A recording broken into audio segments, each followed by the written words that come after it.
Histoire extraordinaire, écrite par Edgar Allan Poe, traduction par Charles Baudelaire, lu par Équilivre, livre audio.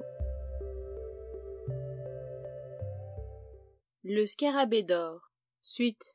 Oui, je vous le promets, et maintenant partons, car nous n'avons pas de temps à perdre. J'accompagnai mon ami le cœur gros. À 4 heures, nous nous mîmes en route, le grand, Jupiter, le chien et moi. Jupiter prit la faux et les bêches.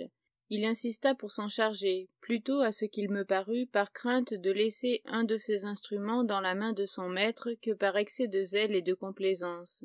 Il était d'ailleurs d'une humeur de chien, et ces mots « damné scarabée » furent les seuls qui lui échappèrent tout le long du voyage.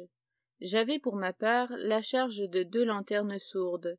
Quant à Legrand, il s'était contenté du scarabée, qu'il portait attaché au bout d'un morceau de ficelle, et qu'il faisait tourner autour de lui tout en marchant, avec des airs de magicien. Quand j'observais ce symptôme suprême de démence dans mon pauvre ami, je pouvais à peine retenir mes larmes. Je pensais toutefois qu'il valait mieux épouser sa fantaisie, au moins pour le moment, jusqu'à ce que je puisse prendre quelques mesures énergiques avec chance de succès. Cependant j'essayai, mais fort inutilement, de le sonder relativement au but de l'expédition. Il avait réussi à me persuader de l'accompagner, et semblait désormais peu disposé à lier conversation sur un sujet d'une si maigre importance. À toutes mes questions, il ne daignait répondre que par un « nous verrons bien ». Nous traversâmes dans un esquif la crique à la pointe de l'île, et grimpant sur les terrains montueux de la rive opposée, nous nous dirigeâmes vers le nord-ouest, à travers un pays horriblement sauvage et désolé, où il était impossible de découvrir la trace d'un pied humain. Legrand suivait sa route avec décision, s'arrêtant seulement de temps en temps pour consulter certaines indications qu'il paraissait avoir laissées lui-même dans une occasion précédente. Nous marchâmes ainsi 2 heures environ, et le soleil était au moment de se coucher quand nous entrâmes dans une région infiniment plus sinistre que tout ce que nous avions vu jusqu'alors. C'était une espèce de plateau au sommet d'une montagne affreusement escarpée, couverte de bois de la base au sommet et semée d'énormes blocs de pierre qui semblaient éparpillés pêle-mêle sur le sol, et dont plusieurs se seraient infailliblement précipités dans les vallées inférieures, sans le secours des arbres contre lesquels ils s'appuyaient. De profondes ravines irradiaient dans diverses directions et donnaient à la scène un caractère de solennité plus lugubre. La plate-forme naturelle sur laquelle nous étions grimpés était si profondément encombrée de ronces que nous vîmes bien que sans la faux, il nous eût été impossible de nous frayer un passage. Jupiter, d'après les ordres de son maître, commença à nous éclaircir un chemin jusqu'au pied d'un tulipier gigantesque, qui se dressait, en compagnie de 8 ou 10 chênes, sur la plate-forme, et les surpassait tous, ainsi que tous les arbres que j'avais vus jusqu'alors, par la beauté de sa forme et de son feuillage, par l'immense développement de son branchage et par la majesté générale de son aspect. Quand nous eûmes atteint cet arbre, Legrand se tourna vers Jupiter et lui demanda s'il se croyait capable d'y grimper. Le pauvre vieux parut légèrement étourdi par cette question et resta quelques instants sans répondre. Cependant, il s'approcha de l'énorme tronc, en fit lentement le tour et l'examina avec une attention minutieuse.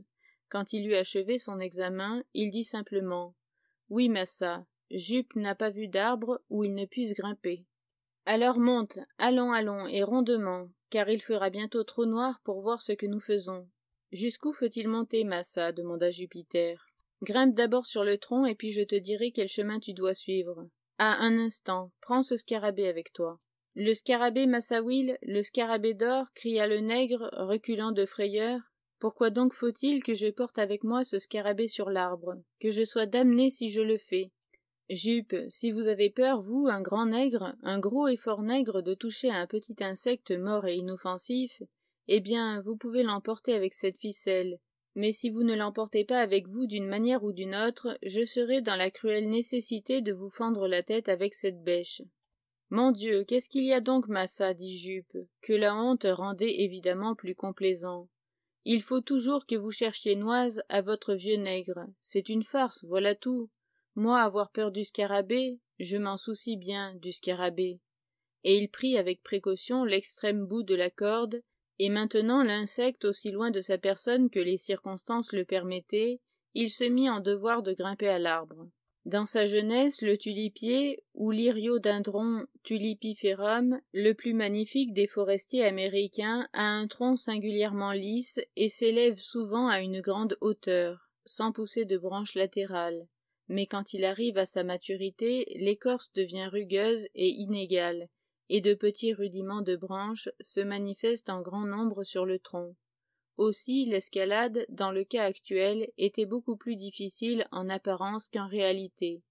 Embrassant de son mieux l'énorme cylindre avec ses bras et ses genoux, empoignant avec les mains quelques-unes des pousses, appuyant ses pieds nus sur les autres, Jupiter, après avoir failli tomber une ou deux fois, se hissa à la longue jusqu'à la première grande fourche, et sembla dès lors regarder la besogne comme virtuellement accomplie.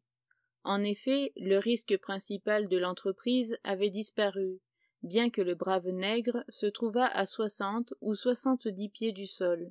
« De quel côté faut-il que j'aille maintenant, Massa Will » demanda-t-il. « Suis toujours la plus grosse branche, celle de ce côté, dit le grand. » Le nègre lui obéit promptement, et apparemment sans trop de peine. Il monta toujours plus haut, de sorte qu'à la fin sa personne rampante et ramassée disparut dans l'épaisseur du feuillage. Il était tout à fait invisible.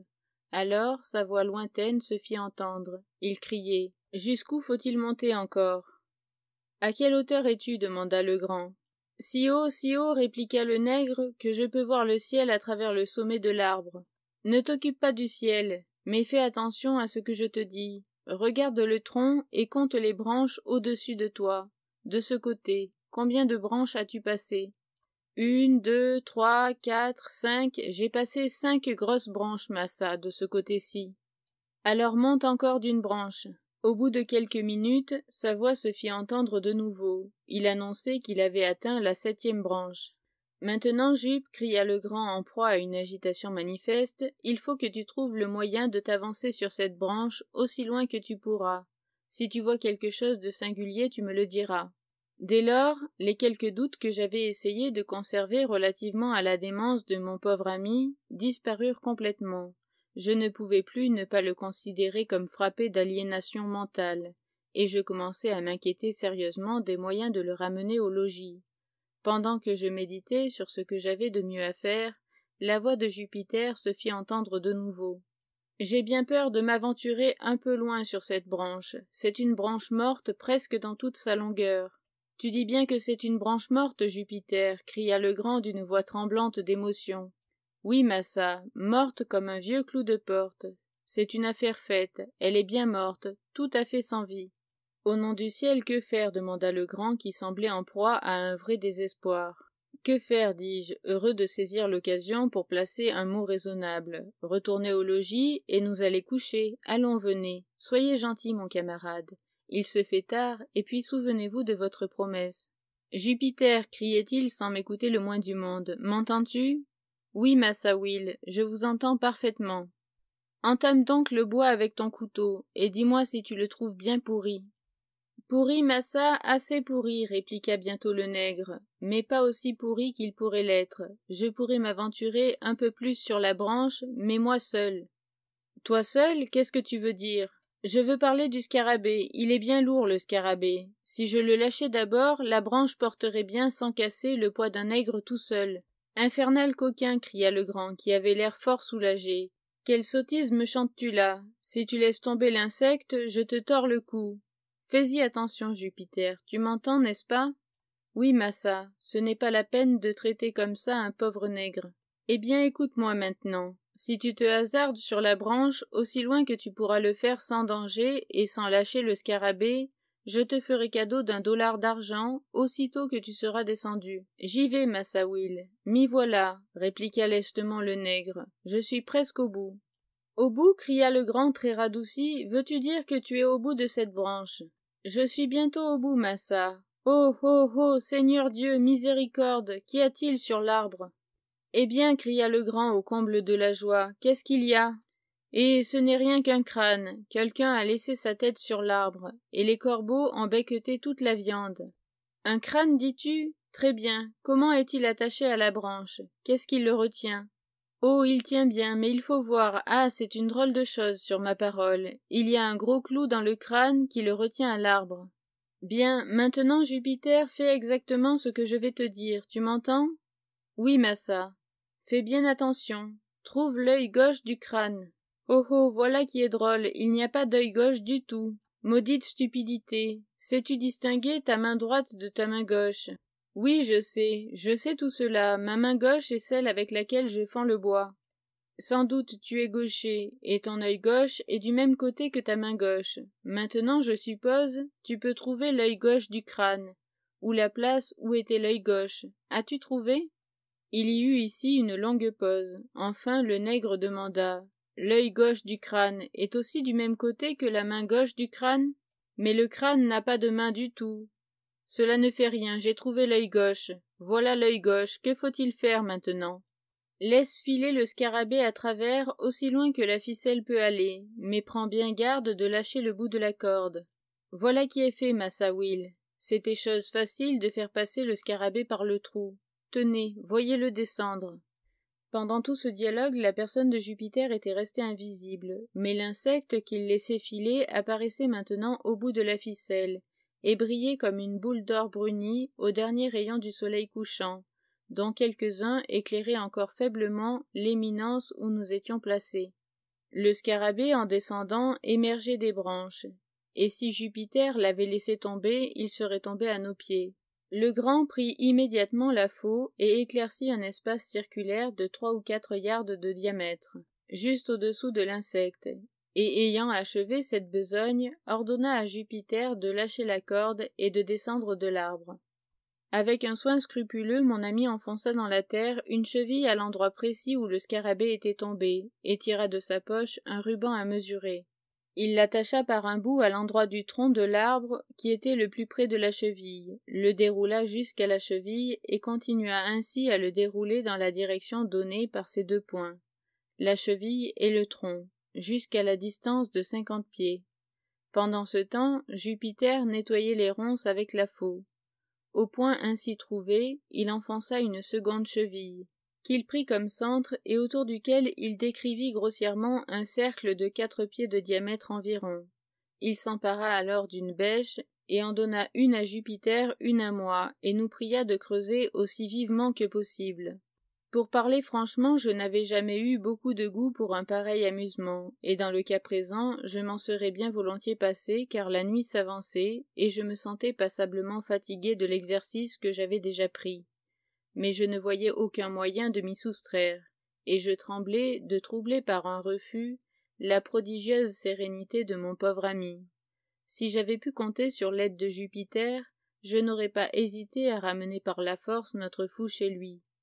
Mais je connaissais trop bien le caractère du vieux nègre pour espérer son assistance, dans le cas d'une lutte personnelle avec son maître et dans n'importe quelle circonstance.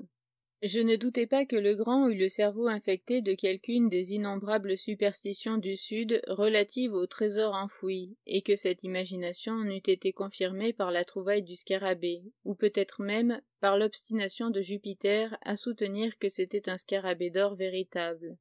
Un esprit tourné à la folie pouvait bien se laisser entraîner par de pareilles suggestions, surtout quand elles s'accordaient avec ses idées favorites préconçues.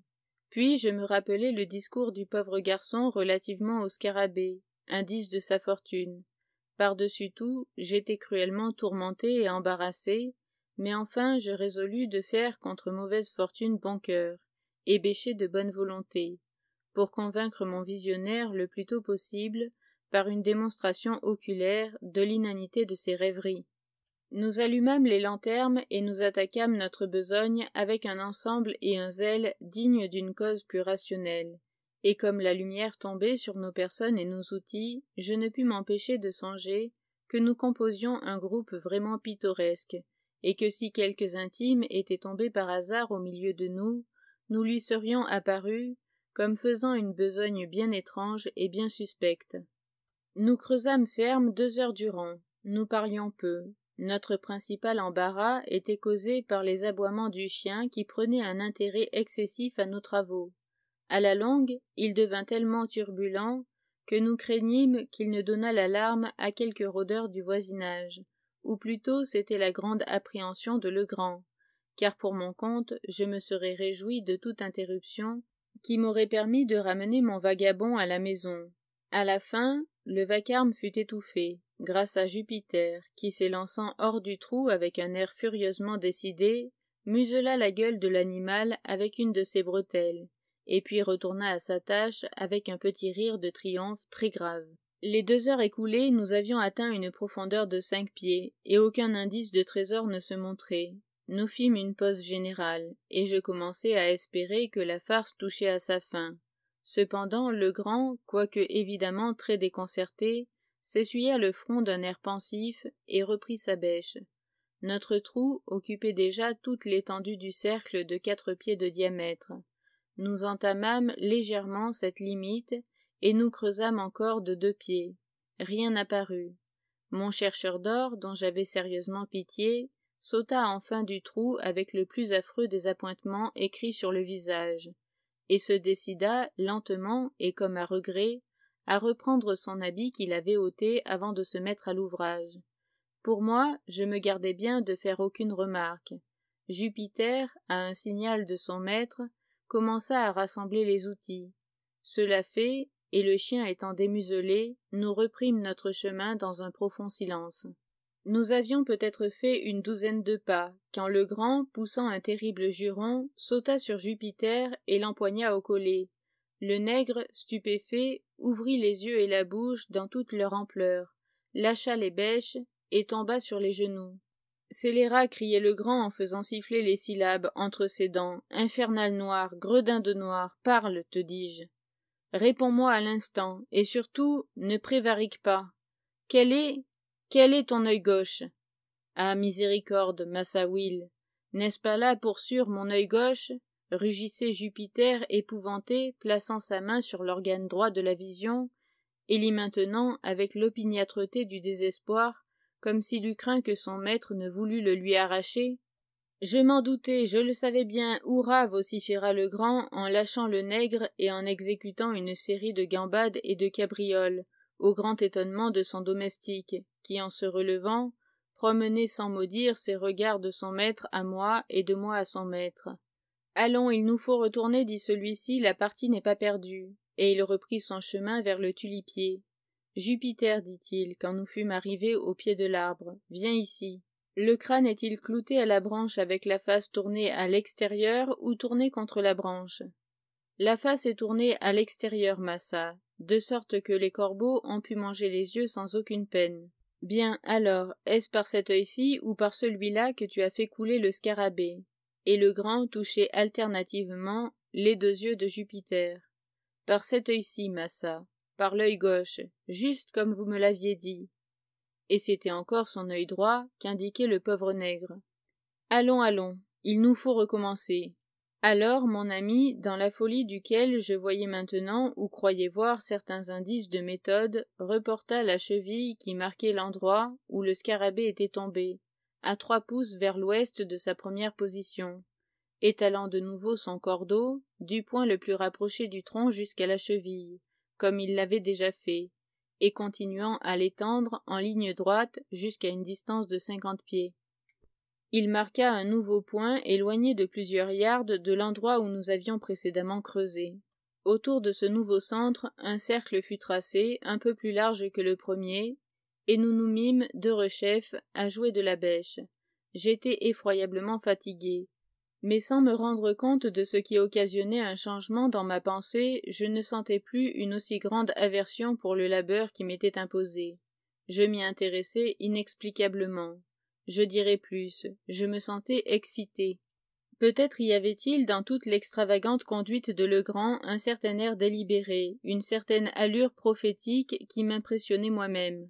Je bêchais ardemment, et de temps à autre je me surprenais cherchant pour ainsi dire des yeux, avec un sentiment qui ressemblait à de l'attente, ce trésor imaginaire dont la vision avait affolé mon infortuné camarade. Dans un de ces moments où ces rêvasseries s'étaient plus singulièrement emparées de moi, et comme nous avions déjà travaillé 1 heure et demie à peu près, nous fûmes de nouveau interrompus par les violents hurlements du chien.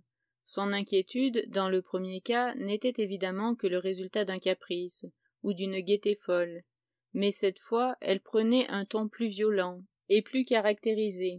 Comme Jupiter s'efforçait de nouveau de le museler, il fit une résistance furieuse, et bondissant dans le trou, il se mit à gratter frénétiquement la terre avec ses griffes.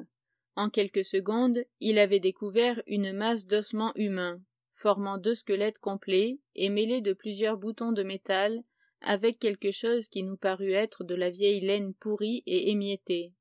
1 ou 2 coups de bêche firent sauter la lame d'un grand couteau espagnol. Nous creusâmes encore, et 3 ou 4 pièces de monnaie d'or et d'argent apparurent éparpillées.